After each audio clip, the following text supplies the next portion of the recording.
Salut, Hobby pour ça et délicieux. Je suis content de vous retrouver aujourd'hui pour un gâteau banane et cacahuètes.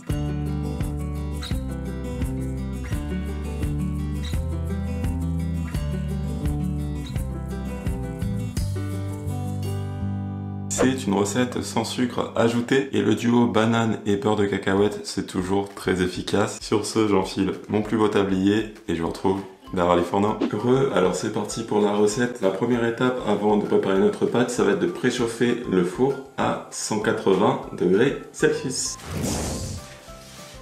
Voilà, une fois que ça c'est fait, vous prenez un saladier dans lequel on va venir écraser 2 bananes. Les bananes, prenez-les de préférence bien mûres parce que c'est plus sucré. Comme c'est un gâteau sans sucre ajouté, voilà, on va compter sur le sucre des bananes pour sucrer notre recette. Et c'est plus riche en goût et plus facile à écraser. Donc voilà, tout bénef de prendre des bananes si possible bien mûres.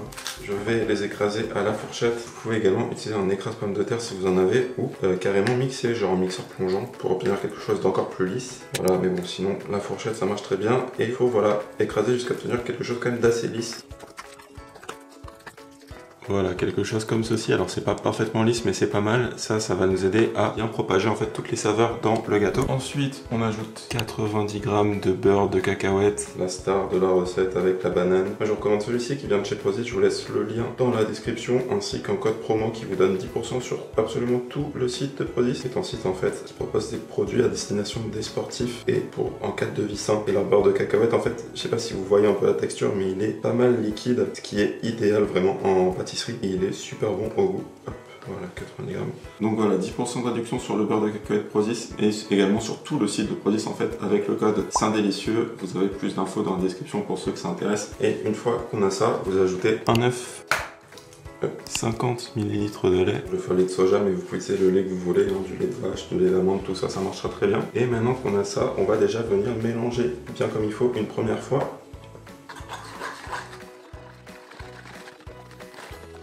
Voilà, et puis on peut ajouter 150 g de farine. Alors moi je le fais ici à la farine de blé semi-complète. Vous pouvez utiliser de la farine de blé blanche, il n'y a pas de souci. Pour une version sans gluten, je pense que farine de riz ça devrait marcher. Vous pouvez également tenter farine d'avoine qui devrait être plus fondant, un petit peu moins moelleux mais plus fondant. Voilà, si vous voulez tester d'autres farines, n'hésitez pas à nous partager le résultat dans les commentaires. Ensuite, après la farine, on ajoute une cuillère à café de levure chimique, voilà, de poudre à lever.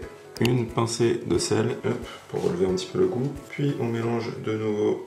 Et voilà, alors ça devrait donner quelque chose comme ceci, une pâte assez, vous voyez, compacte, un petit peu visqueuse, qui se retient bien. Une fois qu'elle est homogène, ne la mélangez pas trop, on veut pas non plus obtenir un gâteau dur. Donc voilà, comme ça c'est parfait. Et en soi, notre pâte est prête, si vous voulez, vous pouvez le mettre directement dans un moule comme ça et enfourner, ça sera très bon. Mais pour plus de gourmandise, on peut bien sûr ajouter des pépites de chocolat. La quantité c'est selon vos goûts et bah, ça va apporter de la gourmandise en plus, ça va très bien avec la cacahuète, ça va très bien avec la banane et comme c'est une recette sans sucre ajouté, voilà, ça nous permet d'ajouter une petite touche sucrée on va dire, pas sans ajouter de sucre directement, c'est vraiment super bon. Donc on remélange très rapidement juste pour intégrer les pépites et puis voilà, notre pâte est prête. Une fois que vous avez ça, vous prenez un petit moule à gâteau, si possible 18 cm, si vous prenez plus grand que ça risque de faire vraiment un gâteau très plat. Donc là 18 cm en silicone, ultra pratique pour démouler. Je vous laisse la référence exacte dans la description pour ceux qui veulent se le procurer. Sinon, si vous avez que des plus grands moules, à la limite, ce que vous pouvez faire, c'est doubler les quantités de préparation pour pas obtenir une galette toute plate. Et puis, notre gâteau, enfin notre pâte, on la verse tout simplement dans le moule. Et puis, ça part au four pour 30 minutes de cuisson.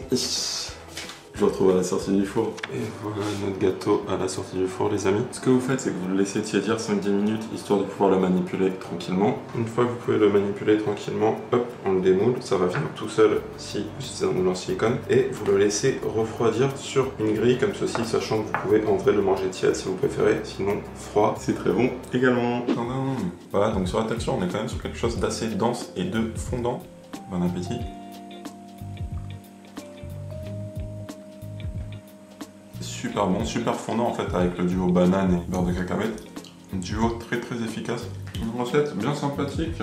Si vous aimez le beurre de cacahuète, n'oubliez pas, vous avez 10% de réduction sur tout le site de Prozis avec le code SAIN délicieux. Voilà, donc 10% de réduction, plus des cadeaux en plus passant certains montants d'achat. Le beurre de cacahuète est vraiment top. Si la recette vous a plu les amis, n'hésitez pas à laisser un pouce en l'air à la vidéo. Ça vous prend 2 secondes mais ça m'aide énormément. Alors merci beaucoup. Sur ce, je vous dis à la prochaine. D'ici là, prenez soin de vous et je vous fais des bisous.